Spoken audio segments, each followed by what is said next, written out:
Hello student. हमने previous lecture में charge के बारे में मात्रक, विमी सूत्र और परिभाषा के बारे में पढ़ा था। अब हम आगे इसके बारे में और डिटेल से पढ़ेंगे। बेंजामिन फ्रैंकलिन, जो इमेज आपको बोर्ड पर दिख रही है, ये बेंजामिन फ्रैंकलिन की इमेज है।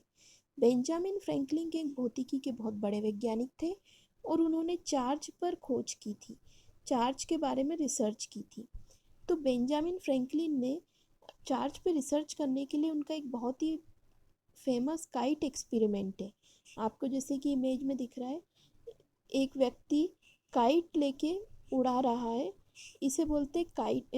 ये जो इमेज आपको दिख रही है, ये फ्रैंकलिन के काइट एक्सपेरिमेंट की है, जो कि बहुत ही फेमस है।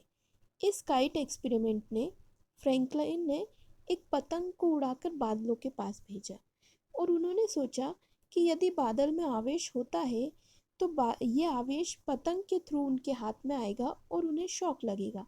लेकिन वास्तव में ऐसा नहीं हुआ। फिर उन्होंने सोचा कि हो सकता है कि धागे की वजह से वो आवेश आ ना रहा हो। तो उन्होंने इस पतंग में एक, जैसे कि इमेज में आपको दिख रही है, चाबी बांध दी। इस चाबी के थ्रू वो आवेश आसानी से उनके पास पहुंच जाता, लेकिन फिर भी ऐसा नहीं हुआ। वो पतंग बादलों के पास थी और बेंजामिन फ्रैंकलिन को कोई शॉक नहीं लगा। लेकिन एक दिन जब वो पतंग उड़ा रहे थे तो संयोग से उस दिन बरसात हो गई और धागा गीला हो गया। तो जो शॉक बादल में था, जो आवेश बादल में था, वो आवेश उन्हें करंट के रूप में हाथ में महसूस हुआ। बेंजामिन फ्रैंकलिन पहले ऐसे इंसान थे जो करंट लगने पर खुश हुए, क्योंकि उनका एक्सपेरिमेंट सही साबित हुआ और इससे ये भी पता चला कि बादलों में आवेश होता है और जिस वजह से बिजली चमकती है, जिसे हम तड़ित कहते हैं। इस तरह से उनका एक एक्सपेरिमेंट सरल रहा, सक्सेसफुल रहा। उन्होंने इस पर आगे और रिसर्च की। उन्होंने एक कांच की छड़ ली और उस कांच की छड़ को रेशम के कपड़े पर रगड़ा। जैसा कि इमेज में आपको दिख रहा है, कांच की छड़ रेशम के कपड़े पर रगड़ा और उसे आवेशित किया और एक धागे से बांध दिया। फिर एक एबोनाइट की छड़ ली, यानी कि दूसरा पदार्थ लिया, उसको भी किसी के कपड़े से रगड़ा और उसको भी यहाँ पे कांच की छड़ के पास लेकर आए।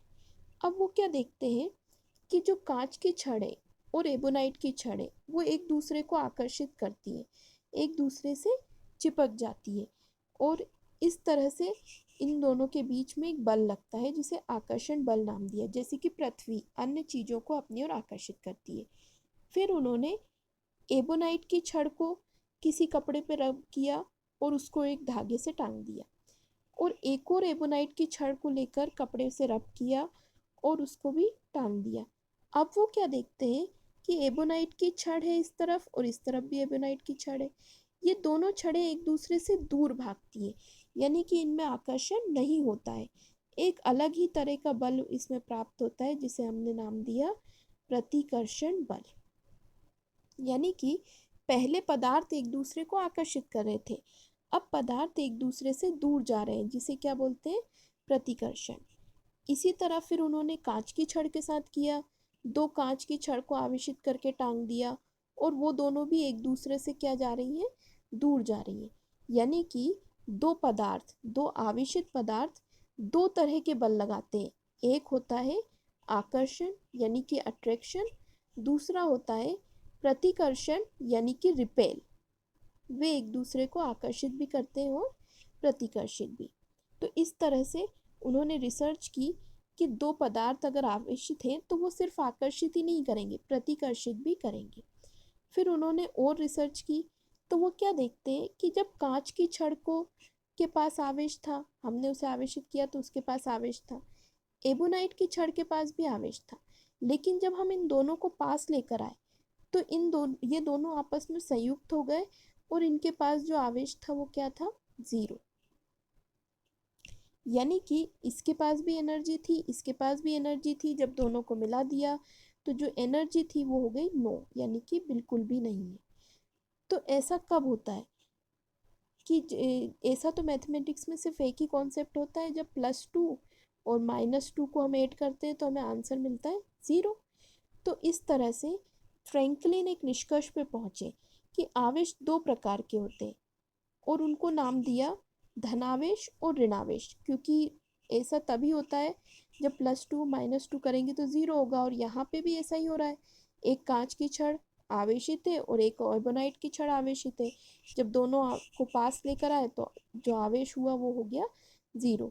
तो इस तरह से वो अपने निष्कर्ष पे पहुंचे कि आवेश दो प्रकार के होते हैं, एक धनावेश और एक ऋणावेश।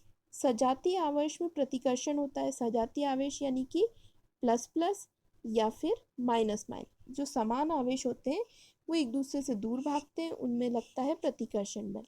विजातीय आवेश यानी कि प्लस माइनस या फिर माइनस प्लस, दोनों में आकर्षण होता है, दोनों एक दूसरे से चिपकते हैं। और यही बातें हमने इसमें नोट की है।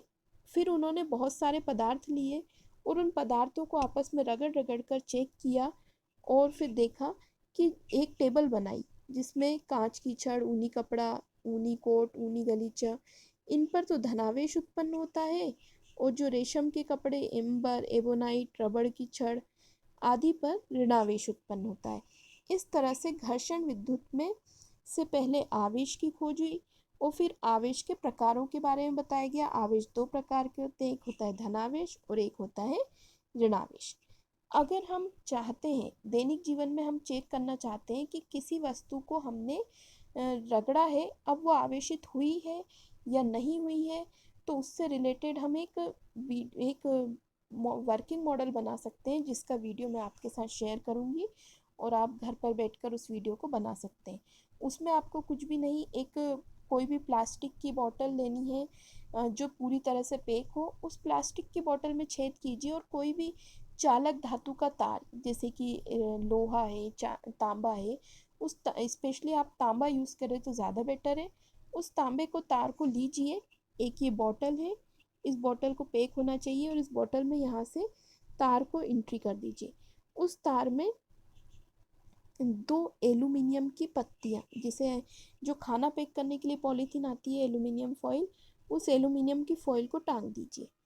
अब आप और इस तार को इस तरह से बाहर लीजिए। अब आप कोई भी पेन है उसको अपने बाहों पे रगड़ के या किसी कपड़े पे रगड़ के जब इसके पास लाएंगे, तो ये जो पत्तियां हैं ये एक दूसरे से दूर हटने लगेंगी। फिर जब आप इसको दोबारा रगड़ेंगे तो ये जब आप इसको पेन को हटा लेंगे तो ये आपस में चिपक जाएंगी। इस तरह से हम देख सकते हैं कि जो हमने पेन था उसको रगड़ा था तो उसको आवेशित किया था, तो उसमें आवेश उत्पन्न हुआ है या नहीं है। इसका एक वीडियो मैं आपके साथ शेयर करूँगी, तो वो वीडियो के थ्रू आप ये वर्किंग मॉडल बना सकते हैं। Thank you so much.